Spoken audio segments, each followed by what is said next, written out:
The big rig devoured the miles, a hulking beast of chrome and steel cutting a solitary path through the absolute inky blackness of I-80.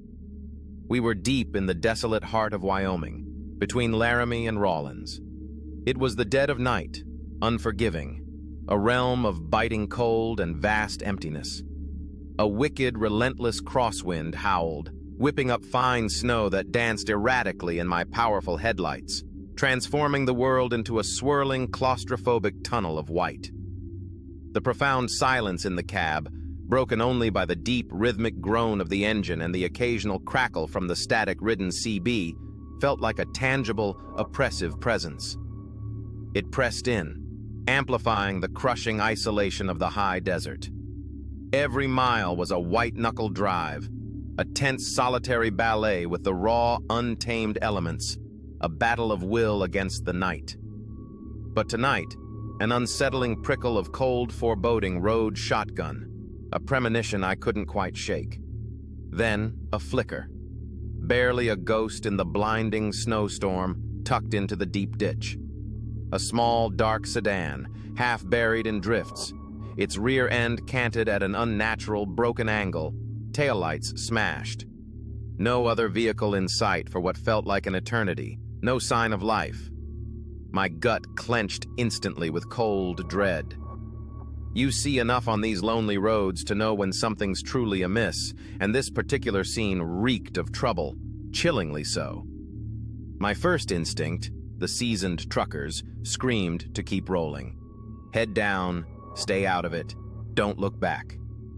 But the haunting image of that forlorn little car, a tiny, abandoned speck against the vast indifference of the Wyoming night, burrowed deep into my consciousness, a persistent moral plea. A good Samaritan act out here, in these extreme conditions, could go sideways fast. Yet the thought of leaving someone to freeze to death, alone in that wreckage, gnawed at me with relentless urgency, demanding action. I slowed the massive rig, air brakes hissing a reluctant, mournful complaint into the fierce wind, and carefully pulled onto the shoulder. Hazard lights flashed frantically, like desperate beacons in the swirling snow, a solitary signal of distress and help in the overwhelming storm. My heart hammered a frantic drumbeat against my ribs, primal fear warring fiercely with a deeply ingrained sense of duty and compassion. Every fiber of my being was on high alert as I grabbed my heavy winter coat and a powerful flashlight, stepping out into the brutal, biting wind that immediately tore at my clothes and stung my exposed skin. Snow crunched under my boots with each hesitant step towards the crumpled sedan, the sound unnaturally loud in the roaring wind. The wind seemed to whisper urgent warnings, carrying a chill not just of extreme cold, but of something far more sinister, a deeper, unnerving dread. Pressing my face close to the icy, frosted driver's window, my powerful flashlight beam cut a sharp path through the thick frost and gloom.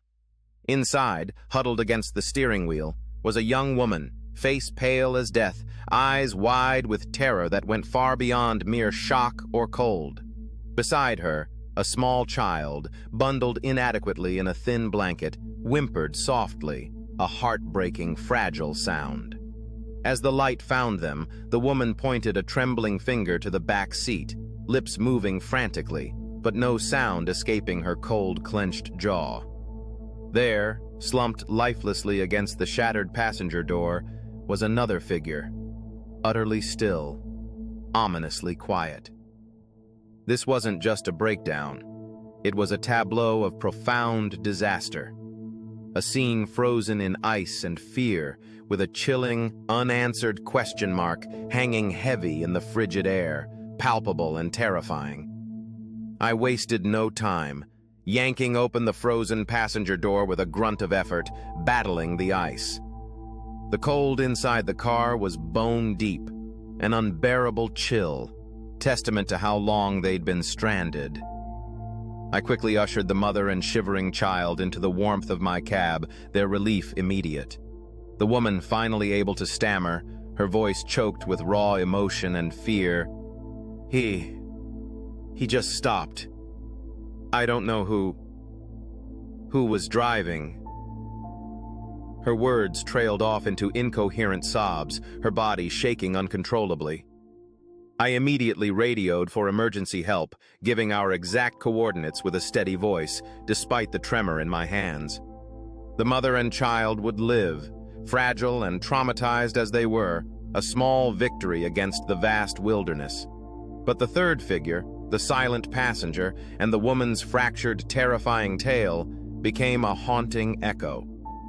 That night, I delivered the most precious cargo imaginable, human lives from the jaws of a Wyoming winter. But the highway, in its relentless passage, also left me with a memory that, like the icy wind, sometimes still whispers through my cab, a mystery unsolved, a chilling reminder of what truly lurks out there beyond the comforting reach of the headlights in the vast, indifferent darkness of the open road.